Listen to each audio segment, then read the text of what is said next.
Have you ever wondered why a single weapons test in 1941 shocked British commanders so deeply that it forced them to rewrite their entire Pacific strategy? What kind of gun could be thrown into mud, buried under sludge, drowned in a water trough and still fire the moment it was lifted out? And how did the Owen gun, a strange Australian prototype nobody trusted, become the unexpected victor of a trial designed to break every weapon placed in it? It wasn't accuracy. It wasn't firepower. It wasn't reputation. It was survival, pure, brutal survival. The Owen gun endured an impossible torture test with such flawless reliability that the Sten and the Thompson looked obsolete in comparison. A weapon dismissed as crude had just embarrassed two giants of Allied engineering. To understand how this muddy miracle stunned the British High Command, we must return to the field where the impossible test began. The test field lay on the edge of a eucalyptus forest, where the ground dipped just enough for rainwater to gather and form a shallow basin of brown sludge. It was not a formal proving ground with paved lanes or polished benches. It was little more than a clearing with churned soil, scattered crates and a series of mud pits dug out the previous evening. A group of British officers stood near the edge, adjusting their caps against the early sunlight. Their boots sank slightly into the damp earth as they leaned forward to study the preparations. Everything around them carried the scent of wet dirt and eucalyptus oil drifting in the warm breeze. The Australian team had arrived earlier, hauling equipment from a truck that still ticked quietly as its engine cooled. Among them was Evelyn Owen, the young inventor whose name would one day define the weapon he carried. For now he looked more like a mechanic than a designer oil-stained shirt, sleeves rolled, eyes alert. He kept glancing back at the small green prototype resting on a wooden crate. The gun had a top-mounted magazine and a shape that seemed odd compared to standard weapons of the time. It looked simple, almost crude, but every line and part had been placed with a purpose that only a few understood. The British delegation had been instructed to evaluate the new design. Many arrived expecting to confirm their doubts. They already had the Sten for mass issue and the Thompson for specialized units. To them, the Australian gun felt unnecessary. As they observed the field, quiet comments passed among them, carried on the wind as light as dust. Their skepticism hung in the air, thick enough to sense without hearing every word. The mud pit dominated the center of the area. It was roughly rectangular, filled overnight with buckets of water, and stirred until the mixture resembled something between wet clay and sticky porridge. The surface moved slowly, small bubbles forming as pockets of trapped air struggled upward. A few meters away sat a deeper trough filled with water, clear near the top, but darkened at the bottom by loose soil. These were the tools of the test, cold, harsh, and indifferent to engineering pride. The Australian sergeant overseeing the setup walked from station to station, testing the firmness of the mud with his boot and making sure the water trough was deep enough. His movements were steady and calm. He had performed many field tests before and understood that weapons often behaved differently outside factory conditions. A gun's reputation mattered little when dirt was involved. Mud was the great equalizer, capable of revealing every weakness a designer hoped would remain hidden. The first weapon brought forward was the British Sten. It came in a long wooden crate lined with cloth. An Australian corporal lifted it carefully, wiped dust from the metal, and handed it to the test officer. The Sten rested lightly in his hands, its simple construction and side-mounted magazine giving it the familiar appearance every British officer recognized. The design had been chosen during wartime urgency, intended to be cheap, fast to manufacture, and easy to issue to large numbers of troops. The test procedure began with calm efficiency. The Sten was checked to confirm it functioned properly. Its bolt moved smoothly. Its magazine fed correctly. The weapon was clean and ready. A few controlled bursts cracked into the morning air, fading into the forest before anyone spoke. The gun worked exactly as expected under clean conditions. The test officer then approached the mud pit. He held the weapon at arm's length and lowered it into the thick sludge. The surface swallowed the barrel first, then the magazine, then the entire receiver. Only the stock remained visible. The mud clung tightly, pulling at the metal like a slow creature wrapping itself around prey. When the gun was finally lifted, heavy droplets slid off, but many remained stuck in the crevices. The test officer shook it once, then stepped back. The Sten was raised, aimed at a sandbank, and the trigger was pressed. Nothing happened. A dull click echoed across the clearing. The bolt had stuck halfway, unable to cycle through the mixture of dirt and water that now filled its chamber. Another attempt followed, this time with more force. The result was the same. The Sten, a weapon trusted by thousands of soldiers across multiple fronts, had failed almost instantly under jungle-like conditions. The British officers exchanged glances, their expressions shifting only slightly, but the change was noticeable. They were not surprised, but the failure was still uncomfortable to witness. Next came the Thompson. The American design arrived with thicker steel and a heavier frame. Many considered it one of the finest submachine guns of the war. Its weight and reliability in urban and European environments were well known. The Australians checked it as they had the Sten, firing a series of clean rounds before moving toward the mud pit again. The Thompson sank into the sludge with a heavier splash, its bulk forcing the mud to ripple outward in small waves. When it was lifted out, the mud coated nearly every surface. The test officer tried to clear it with a firm shake, but the weight of the weapon made the process slow. He raised it toward the sandbank again. The first trigger pull produced a hesitant cough of movement, followed by a jam. The bolt had cycled halfway before stopping. A second attempt resulted in a partial burst, then complete stoppage. The mud had found its way into the internal parts just as easily as it had with the Sten. The British officers stood quietly. The failures of both weapons had created a new silence, one no longer built on skepticism, but on uneasy recognition. The mud acted without bias. It had no interest in reputations. It simply tested designs as they truly were, not as manufacturers described them. The officers now understood why this evaluation mattered. If existing weapons performed so poorly here, what would happen in the steaming jungles of New Guinea or Malaya, where rain and dirt were constant companions? Attention shifted toward the crate where the Owen gun waited. Its green paint gleamed faintly in the light. The top-mounted magazine gave it an unconventional shape, one that seemed almost experimental. No British officer expected much from it. Many assumed it would fail even faster than the others. Its origins were humble, and its creator lacked the prestige of established arms companies. Yet something about the weapon drew a quiet curiosity now. If the proven giants had struggled, perhaps the test held room for unexpected results. The Australian sergeant approached the crate and lifted the Owen gun with a steady grip. The weapon balanced easily. Its lines were plain but purposeful, with fewer external openings than other guns. It was placed near the mud pit without drama. The officers leaned slightly forward, tension building in small, controlled breaths. The moment had arrived to see whether this strange prototype would collapse under the same conditions or reveal something unusual hidden beneath its simple exterior. The test officer grasped the weapon firmly and lowered it slowly into the mud. The surface wrapped around it, pulling at the edges as if trying to swallow it whole. Mud seeped over the magazine, down the receiver, and across the barrel. Once submerged completely, the officer released it for a second, letting it rest under the surface like a drowned object forgotten in a swamp. Then he pulled it out and prepared for the next step. The impossible test was about to begin.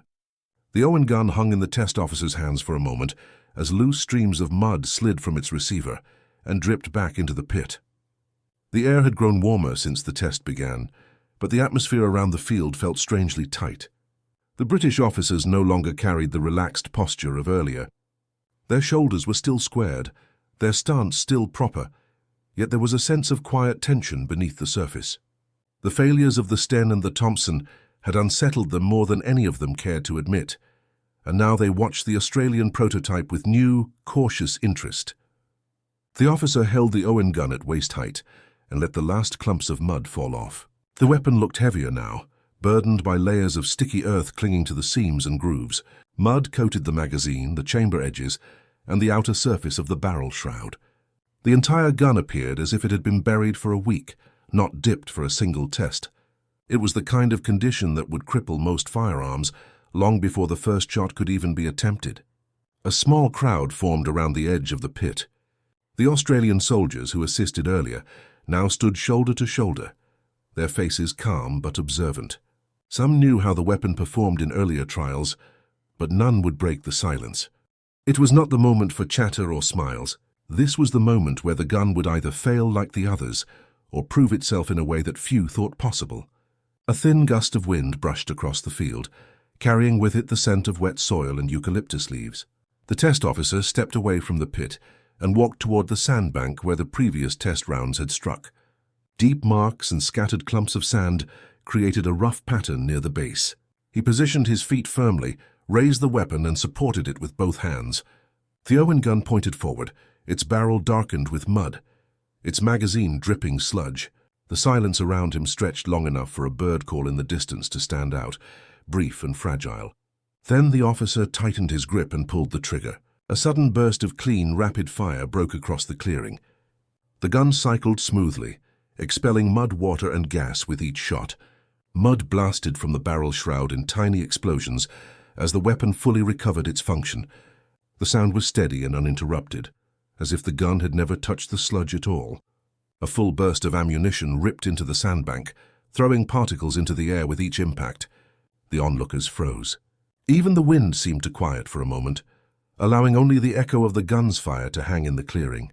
The British officers who had expected a jam found themselves staring with widened eyes. Those who tried to maintain a posture of discipline now held their arms stiffer than before, gripping their notebooks or holsters just a little tighter. The Australian soldiers glanced at one another with calm satisfaction, though no one spoke. The noise of the gun was explanation enough. The test officer released the trigger and stepped back to inspect the weapon. Smoke curled upward from the barrel. Mud continued to drip onto the ground. The magazine still gleamed faintly under its coating of dirt. Despite all this, the weapon remained perfectly functional.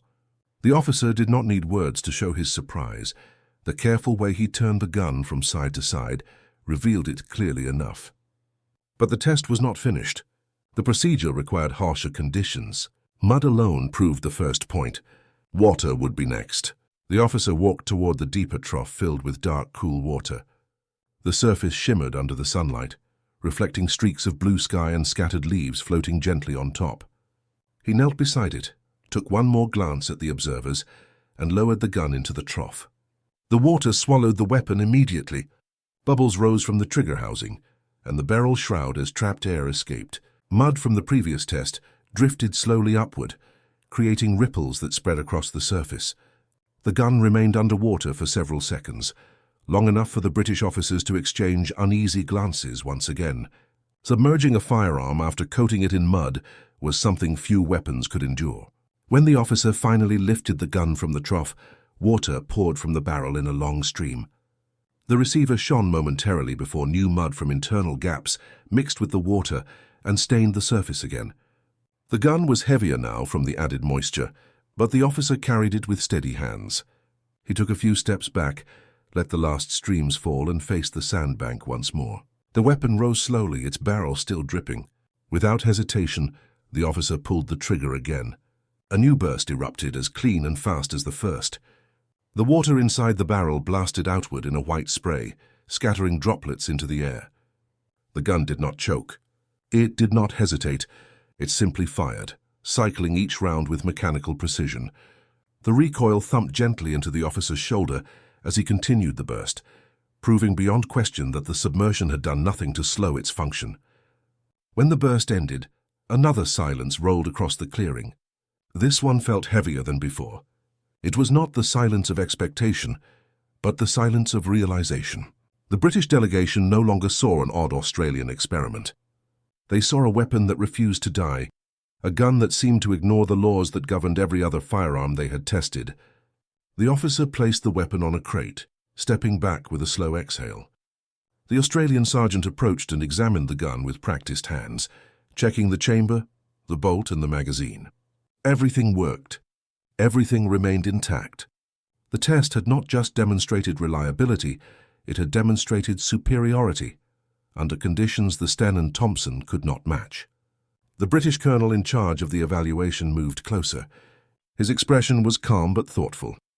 The results demanded attention, whether he liked them or not. He studied the mud pits, the water trough, and the sandbank riddled with holes. The pattern of impacts showed how consistently the Owen gun had fired, even under extreme conditions. There was no sign of hesitation in the burst patterns. Each cluster appeared tight and predictable. Across the field, some of the Australian soldiers exchanged looks of quiet pride. They had seen too many weapons jam in field training. They knew that jungle warfare demanded more than firepower. It demanded endurance. A reliable gun could save a patrol from ambush or allow soldiers to retreat under pressure. Mud and water were constant enemies in places where rain never stopped and the ground never dried. A weapon that survived both was more than a tool. It was a lifeline. The British officers began noting down details in their notebooks.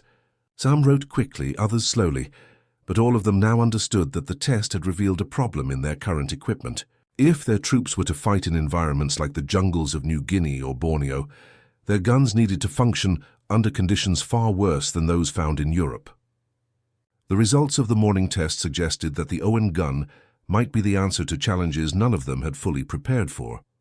The test was not yet complete. According to procedure, sand would be added next, followed by additional mud and water cycles. The Owen gun would face each of these stages as the day continued. But the most important shift had already occurred. The officers no longer watched to see if the gun would fail.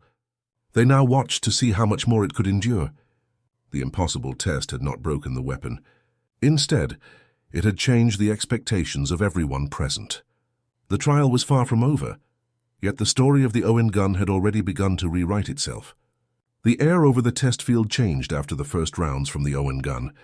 It was not a loud change or something visible, but a shift in the way people stood and breathed. The British officers no longer leaned back or kept their arms folded with quiet confidence. Instead, they leaned forward, eyes narrowing with focus, not skepticism. A small uncertainty had taken root among them, and that uncertainty grew each time they replayed the previous burst of clean, unstoppable fire in their thoughts. The Australians noticed the shift, but kept their discipline. They knew more tests were coming, and the weapon's reputation had to survive all of them. The Australian sergeant in charge stepped toward the crate and retrieved the Owen gun again. The weapon's metal still glistened with water and traces of mud. The surface felt cool to the touch, but beneath the metal lay a warmth from the firing. The sergeant lifted the bolt, checked the chamber, and nodded slightly. Everything felt smooth. No grinding, no hesitation. The gun was still alive and ready. A few of the British officers stepped closer than before, watching the inspection with a new seriousness. For the next stage, the test required sand. Unlike mud, sand posed a different type of threat. It did not clog up barrels in thick clumps, but instead found its way into small gaps. It scraped against moving parts, scratched surfaces, and weakened the fit between pieces. Sand could choke a weapon slowly or quickly, depending on how it entered. Most guns hated it. Even sturdy rifles became unreliable if enough grains slipped inside. A large canvas bag of sand lay near the table. The grains were fine and pale, gathered from a nearby riverbed and dried under the morning sun. The test officer opened the bag and scooped a double handful of sand. He let it pour over the Owen gun's open bolt, watching the grains fall between the metal parts, slide along the grooves, and settle inside the receiver. More sand followed, poured across the magazine well and trigger housing. The gun became dusted in a bright coat that contrasted sharply against its olive-green frame. The officer did not shake it off. He simply closed the bolt with a firm, steady motion, trapping whatever grains had fallen inside. A soft scraping noise rose as the metal slid forward. It was not enough to stop movement, but enough to remind everyone that the weapon now held thousands of small obstacles within it. The gun was placed on the table for a moment. The British officers watched quietly, noting how the grains clung to the oiled surfaces. The test continued as the sergeant signaled for the next step. More sand was poured across the exterior. Some gathered around the trigger guard, some collected near the rear sights, and some stuck to the magazine. Only a few areas of green metal remained visible. The test officer picked up the gun again. Sand cascaded to the ground from the motion, but plenty remained embedded in the seams. He moved toward the sandbank once more, stepping carefully to avoid tripping over spent casings. The sun hung higher in the sky now, brightening the field and casting long, sharp shadows behind each person. Sweat formed on foreheads under stiff caps, though no one seemed to notice. Their attention stayed fixed on the weapon. The officer held the gun tightly, braced himself, and pulled the trigger. The burst that followed surprised even the Australians. The Owen gun fired not only cleanly but with a crisp, sharp rhythm. Sand sprayed outward from the barrel shroud in tiny sparks of dust. More grains flew from the bolt housing as the weapon cycled rapidly. The burst left a consistent pattern of holes in the sandbank, nearly identical to the earlier shots. The weapon behaved like a machine untouched by dirt, free of blockage and friction. The officers exchanged glances. Their earlier skepticism now looked misplaced. The Thompson had choked. The Sten had refused to fire. Yet here stood a gun that swallowed mud, drank water and inhaled sand without complaint. It continued firing with a mechanical certainty that defied every expectation placed upon it. But the test still had not reached its harshest stage. The Australian sergeant ordered the weapon returned to the mud pit. The officer dipped it once more, deeper this time, leaving it submerged long enough for bubbles to stop rising. When he removed it, the sand trapped inside mixed with the mud, turning into a thick, abrasive paste. It dripped slowly along the sides, as if the gun had been buried for days rather than seconds. Another immersion followed, this time into the water trough. Mud and sand spiraled inside the clear water, forming cloudy swirls around the steel. The mixture crept into every opening. Sand settled in the grooves. Mud pushed into the bolt channel. When the gun was lifted out again, it resembled a tool recovered from a sunken trench rather than a modern weapon. The officer stepped back toward the sandbank. The British officers drew closer, tension rising in steady waves. Some scribbled quick notes, though many forgot their notebooks altogether. Their eyes were fixed on the weapon, not on their paperwork. The Australians stood silently, waiting. The gun rose slowly, barrel dripping with watery grit. The officer exhaled once, steadying his hands. Then he squeezed the trigger. Again the weapon fired. The burst began slightly rougher than before as the gun expelled the mud-water mixture trapped inside. But within a fraction of a second, the rhythm stabilized. The cycling became smooth. The recoil remained consistent. The bolt moved rapidly despite sand grinding beneath it. The sound of the firing carved through the field with a sharp, confident tone. No stoppage followed. No interruption broke the pattern.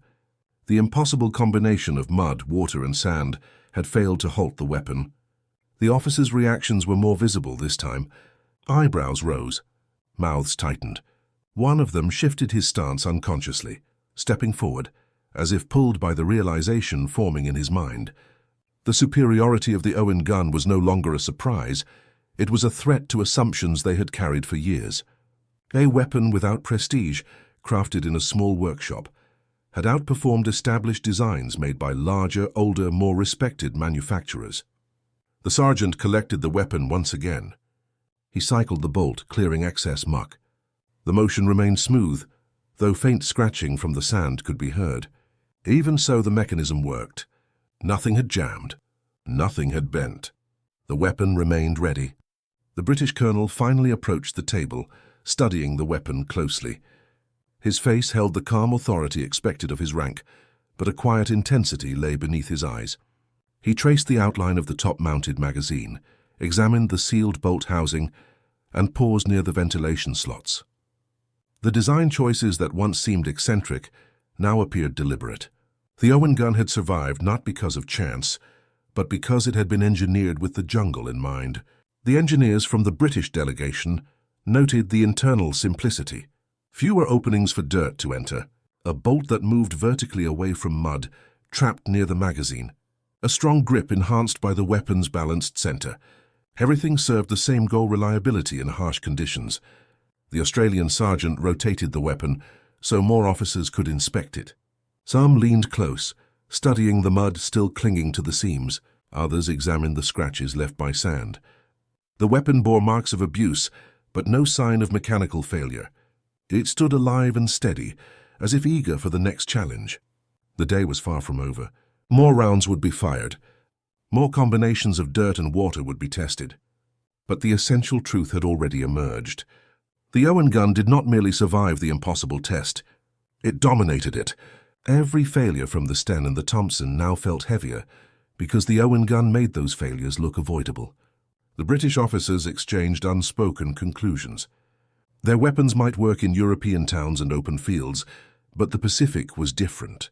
There mud clung to legs like chains, water drenched gear every morning. Sand blew across beaches in relentless waves. If a gun could not withstand that environment, then it could not serve the men who carried it. The Owen gun had shown that it could endure all of it. The impossible test had become a turning point, not only for the weapon but for the officers watching.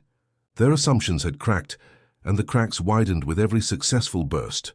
In the quiet that followed, everyone present understood a single truth. The Owen gun was no longer an experiment. It had become a contender, one capable of changing the war that waited beyond the jungles and islands. The test field slowly returned to quiet after the final burst from the Owen gun. The echoes faded into the surrounding forest, leaving only the soft rustle of leaves and the distant hum of insects. Yet the silence felt different now. It no longer carried the weight of tension. Instead, it held the weight of realization.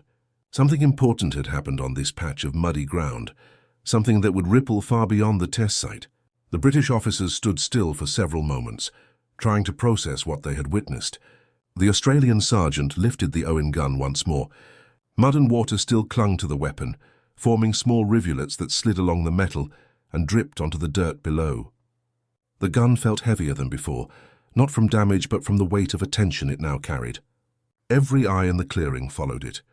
The sergeant placed it on a wooden crate and stepped back, giving the officers space to approach. They moved closer slowly, as if approaching a machine that had defied natural rules. The colonel who oversaw the evaluation finally reached out and grasped the receiver. His gloves became smeared with mud instantly, but he did not appear to care. He inspected the top-mounted magazine first. Its placement had been the subject of many jokes in earlier briefings. Some officers had claimed it made the weapon look upside down. Others believed such a design would cause balance problems. Now the colonel understood its purpose. With the magazine sitting above the bolt, gravity helped keep debris away from the feeding path. Mud that collected beneath the weapon never touched the ammunition. Water that flowed down the sides washed away from the bolt instead of into it. The colonel moved his attention to the bolt housing. Unlike the Sten, which featured open slots that invited dirt into its mechanism, the Owen gun had a sealed channel. Small gaps were positioned deliberately to allow internal pressure to push debris out. The more the gun fired, the cleaner it became. The Australian engineers had built a system that forced mud away instead of allowing it to accumulate. It was not fancy engineering, but it was smart, clever in a way that came from experience rather than textbooks. The British officers exchanged notes, while the Australian sergeant explained the simplicity of the internal parts. The bolt moved vertically in a tight track. The springs were strong but not delicate. The trigger system relied on fewer pieces than most other submachine guns. Everything inside had been designed with the idea that mud would always try to get in. Every choice, from the shape of the bolt to the placement of the magazine latch, came from the same guiding thought. The jungle was cruel, and the weapon had to be even tougher. The sky brightened as the sun climbed higher. Shadows shortened around the clearing. Sweat gathered on the brows of soldiers standing nearby, though no one broke formation. The officers continued their quiet investigation. Some knelt to examine the mud pit. Others inspected the sandbank where the bursts had struck. They studied the patterns, looking for signs of inconsistency or wild movement. What they found instead were tight clusters that proved stable control even under filthy conditions. The field test had ended, but the implications had just begun to settle in. Across the world, the Pacific War was growing more intense. The Japanese advance had cut through Malaya, the Philippines, and parts of the Dutch East Indies with alarming speed.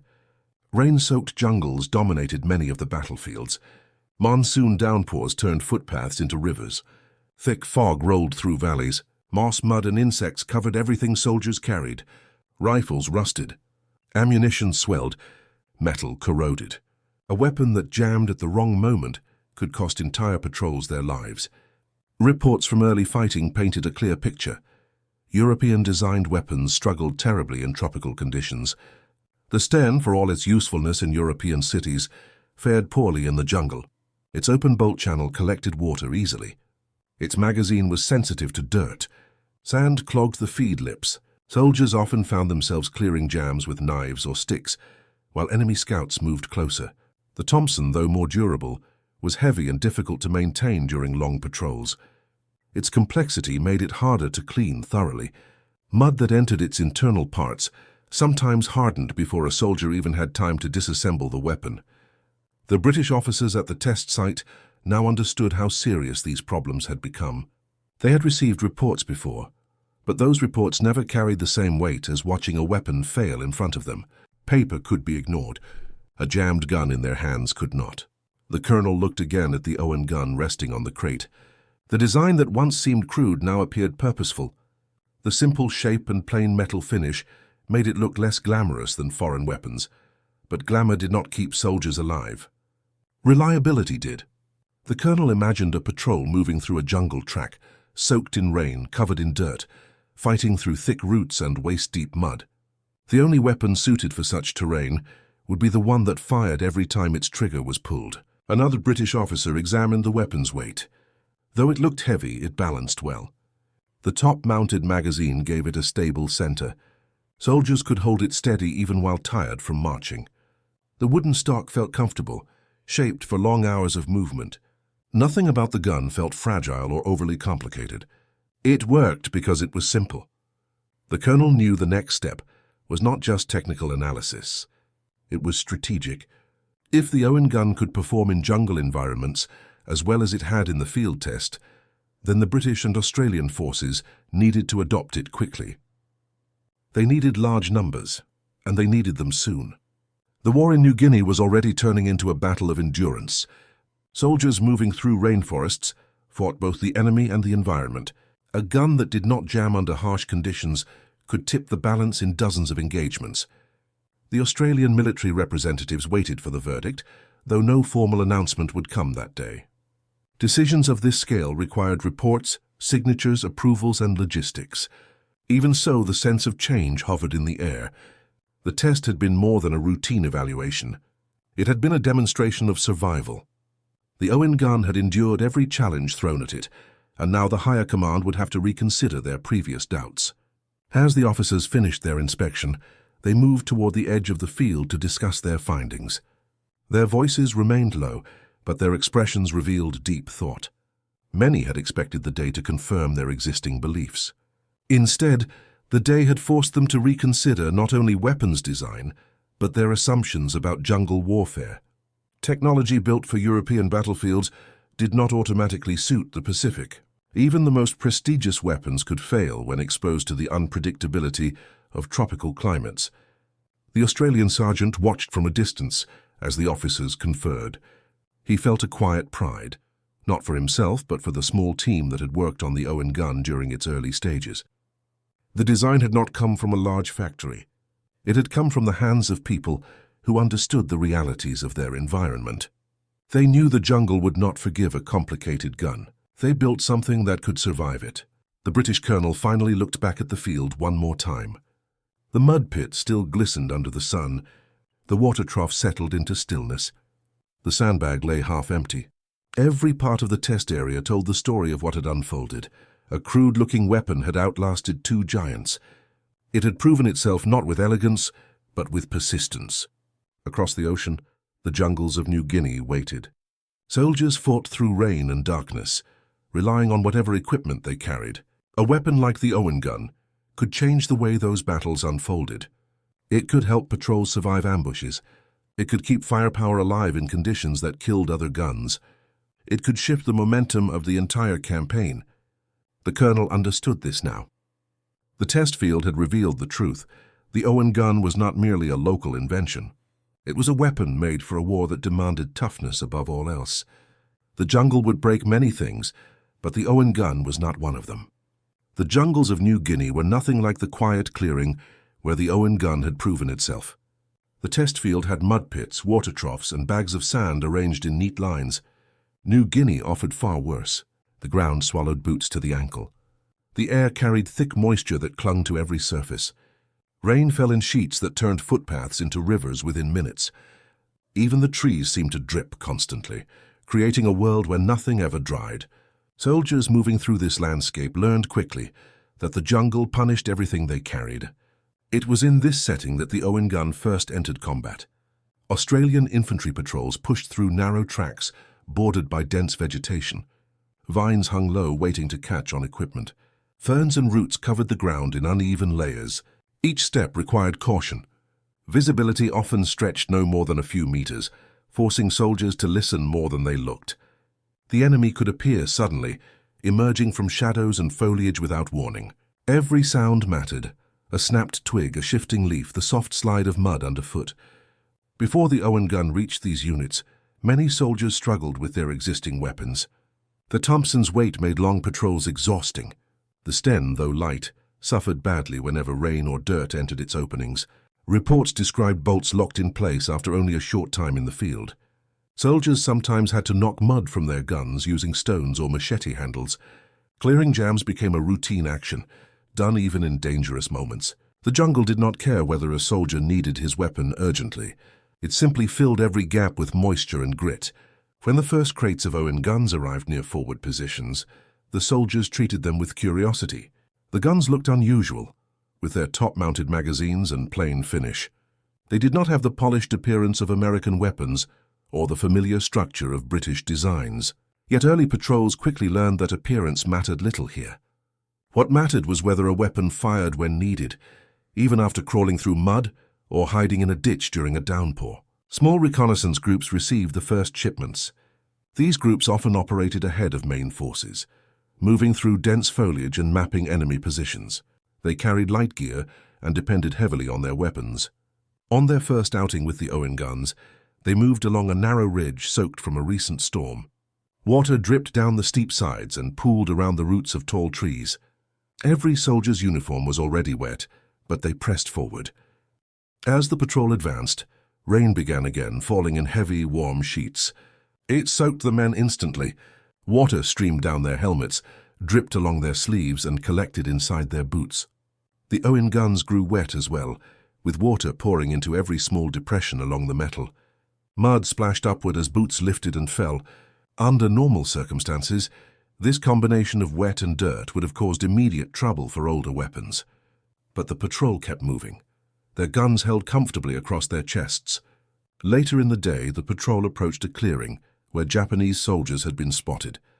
The clearing looked peaceful at first, covered with ferns and low bushes. Then a sudden burst of movement revealed an enemy scouting party positioned near fallen logs. Both sides saw each other almost at the same moment. What followed happened quickly and without room for hesitation. The Australians raised their Owen guns. Mud dripped from the stocks and receivers. Rainwater slid along the barrels. Yet when the triggers were pulled, the guns responded immediately. Burst after burst cut through the clearing, slicing through leaves and branches. The sound rose above the rain, sharp and stable, without any sign of sluggish cycling. Mud that clung to the barrels flew outward with each shot. The bolts moved cleanly, unaffected by the dirt inside. The guns behaved as if rehearsing the same performance seen earlier in the test field. The Japanese scouts fired back, but their rifles struggled in the heavy rain. Water had soaked their ammunition pouches. Some cartridges misfired. The Australians' reliable weapons gave them a clear advantage. The firefight ended swiftly. When the patrol regrouped, the soldiers examined their own guns. They found mud in the grooves and water pooled around the trigger housings. Yet the Owen guns had not faltered once. This encounter became the first of many similar stories. Word spread quickly among infantry units. Soldiers in the front lines began requesting the new Australian-made gun, especially those who worked in small patrol groups or carried out nighttime movements. The gun's ease of use appealed to them. Its simple design meant fewer parts to worry about. The top-mounted magazine allowed them to fire around obstacles more easily while staying low to the ground. In the days that followed, the rain continued, turning trails into deep channels of brown water. Patrols had to wade across streams that rose suddenly and without warning. Many weapons dipped below the surface during these crossings. Rifles and submachine guns that entered the water often needed immediate cleaning. But the Owen gun showed a different behavior. Soldiers pulled it from the water, shook it once, and carried on without issue. Some units even performed quick tests by firing a few rounds after a stream crossing, just to confirm the gun's reliability. The bullets left the barrel without hesitation every time. During one extended patrol, an ambush occurred near the base of a ridge where the rainforest grew particularly thick. The Australians moved carefully, stepping over fallen logs and pushing aside heavy leaves. The air was hot and dense, making it hard to breathe.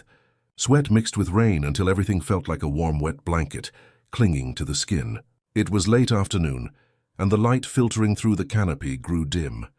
As the patrol reached a narrow bend between two large tree trunks, the jungle around them erupted with sudden gunfire. Japanese soldiers hidden in concealed pits opened fire. The Australians dropped to cover, sliding into the mud behind exposed roots and low mounds of dirt. Several soldiers ended up fully submerged in shallow puddles as they tried to find better positions. The Owen guns were dragged through mud, slammed against tree bark and pressed into wet ground during the scramble. But when the Australians counterattacked, the weapons fired immediately once more. Burst after burst pushed the enemy back. The guns shed mud as they fired, clearing their own barrels and shrouds through recoil and gas pressure. Soldiers trusted their weapons in a way they had not experienced before. They no longer worried whether a burst would jam halfway or whether the bolt would stick at the worst moment. The ambush was repelled, and the patrol managed to regroup. When they examined their equipment afterward, they found thick mud stuck to the weapons. The bolts still moved smoothly. A few soldiers dipped their guns in a nearby puddle just to rinse them off, confident the weapon would continue working afterward. They were right. The guns remained functional. Back at larger encampments, officers collected reports from each patrol. The repeated successes drew increasing attention. Every report highlighted the same qualities: the gun fired after rain, after mud, after submersion, and after long marches. The stories matched the results from the earlier field tests, but seeing them confirmed in real combat carried far more weight. The Japanese soldiers often carried bolt-action rifles or light machine guns that required careful maintenance. Many of these weapons struggled in dense jungle environments. The Australians, armed with a gun built to survive the worst conditions, found themselves with a distinct advantage in close-range engagements where reaction time mattered most. The Owen gun allowed them to respond quickly, stay mobile and fire confidently, even when covered in dirt. As the front lines shifted and patrols pushed deeper into the jungle, the demand for the Owen gun grew rapidly. Supply officers struggled to keep up. Workshops in Australia began increasing production. Engineers made small adjustments to improve mass manufacturing, but the core design remained unchanged. Its strength lay in its simplicity. The Australian High Command sent updated reports to British headquarters, describing the gun's performance. British commanders who had once doubted the weapon now faced mounting evidence. The field test had not been a lucky demonstration. It had been an accurate prediction of how the gun would behave under real combat stress. The jungle had become the ultimate judge, and it had given the Owen gun its approval. As battles continued along the Kokoda track and across the surrounding hills and valleys, the weapon proved itself again and again. Soldiers trusted it, officers relied on it, and the war in the Pacific began to shift in ways that reflected the advantages of equipment built for survival, not appearance. The impossible test had not just revealed a strong weapon, it had revealed the right weapon. And the world was beginning to understand the difference. The success of the Owen gun in the jungles of New Guinea traveled quickly across military channels. Reports moved from field officers to headquarters, then across desks in Australia, and finally to British command posts far from the front lines. Each report repeated the same points with growing confidence. The weapon worked after rain. It worked after mud. It worked after falling into streams or being dragged through foliage. It worked after soldiers crawled through undergrowth or slid down slopes during ambushes. It continued firing when other guns jammed. No matter how harsh the conditions became, the Owen gun behaved as if the jungle could not touch it. In contrast, the performance of the Sten and the Thompson under real combat pressure worried many officers. Soldiers who once trusted these weapons now approached patrols with caution, checking bolts repeatedly and clearing dirt from openings whenever they stopped. The jungle forced them to slow down and handle their guns carefully. This slowed reaction time and exposed them to danger during sudden firefights. Weapons meant for European cities simply could not adapt to tropical climates without constant attention. The Australian High Command studied these reports closely. Officers visited frontline units to observe how soldiers used the guns. They watched patrols moving through swamps, crossing streams and pushing through vines as thick as ropes. The patrols carried Owen guns confidently, knowing that their weapons would not betray them.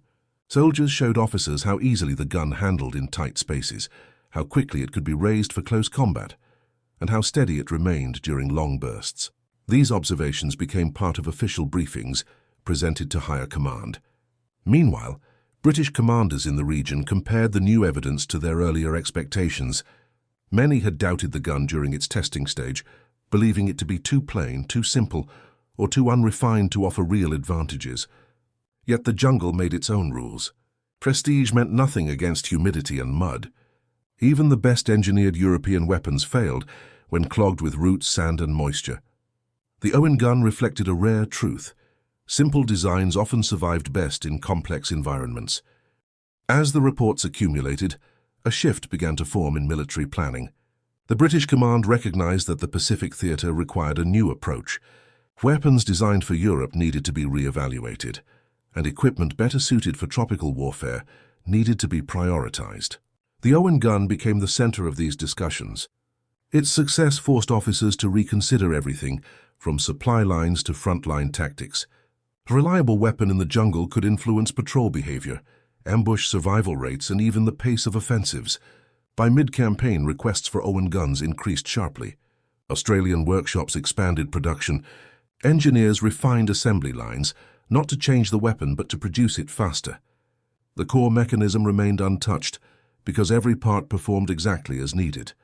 Workers cleaned metal parts, fitted bolts, attached stocks, and loaded magazines with practiced movements. Crates filled with completed guns were transported by truck, then by ship, then by smaller craft moving toward forward supply posts. The demand also came from units outside Australia. Some British units stationed in the Pacific requested trials. New Zealand forces expressed interest as well. Although production limits prevented immediate widespread distribution, many officers began discussing the possibility of larger-scale adoption. The weapon's reputation had spread far beyond the initial test field. As more guns reached the front, soldiers began to treat the Owen gun as a trusted companion. It accompanied them on night patrols, where visibility dropped to almost nothing, and the sound of distant movement kept nerves tight. It accompanied them through steep ridges, where every step risked sliding into hidden drops. It accompanied them during long marches, where sweat soaked through uniforms and insects swarmed around exposed skin. No matter how exhausted the men became, the gun performed with the same steady rhythm. Some stories from the front described near-miraculous moments where the gun saved entire patrols. Soldiers told of situations where jams could have meant death, yet the Owen gun fired without pause. One group reported surviving a nighttime ambush because their guns responded immediately, while the enemy struggled to chamber rounds in wet rifles. Another patrol described climbing out of a flooded gully, shaking mud from their boots, and instantly opening fire on enemy scouts thanks to guns that stayed functional even after being submerged. These accounts added human weight to the earlier reports. They transformed raw numbers into experiences. Officers reading the reports no longer saw them as technical evaluations. They saw them as evidence of survival. The Owen gun was no longer just a weapon. It had become something soldiers relied on to return home alive. The growing recognition reached British command centres. Meetings were held where officers reviewed the field results. Charts compared jam rates, maintenance requirements, and battlefield performance. Each chart showed the same pattern. The Owen gun outperformed its rivals consistently. Even senior officers who once viewed the gun with skepticism now found themselves reconsidering their previous assessments. The weapon's success was undeniable. As the campaign progressed, the shift in doctrine became clearer. Units equipped with Owen guns moved more confidently through thick foliage. They engaged enemy forces at shorter distances without hesitation. Supply officers adjusted their priorities, ensuring that maintenance tools, spare magazines, and extra ammunition for the Owen gun were included in shipments. Training officers introduced new drills tailored to the gun's handling characteristics. The entire structure of frontline operations began to adjust around the weapon. In Australia, officials sent official recommendations to expand production even further.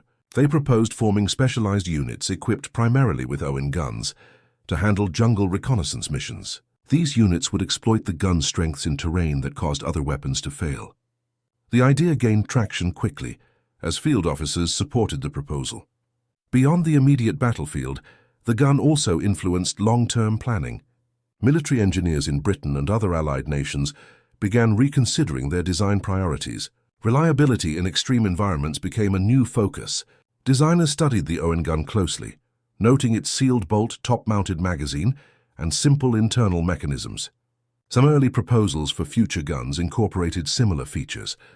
The influence of the Owen gun extended far beyond Australia's borders. By the end of the campaign, the gun had earned a reputation that few weapons ever achieved. Soldiers spoke of it with respect. Officers recommended it in reports. Commanders approved increased distribution. The gun had proven itself not only in tests, but in real combat where lives depended on every trigger pull. The British High Command finally issued a formal acknowledgement.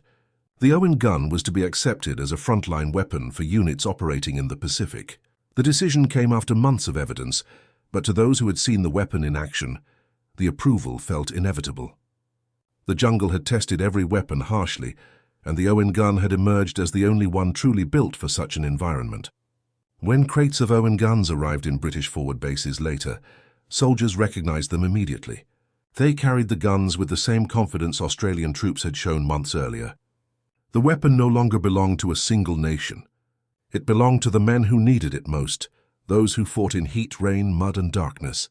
In the end, the Owen gun did more than pass a test. It changed doctrine. It changed equipment decisions. It changed how armies thought about survival in extreme conditions. And it proved something simple yet unforgettable. Sometimes the smallest, most unlikely tool becomes the one that reshapes an entire war. The impossible test had not just stunned commanders. It had transformed their understanding of what mattered most. Not appearance, not prestige, reliability.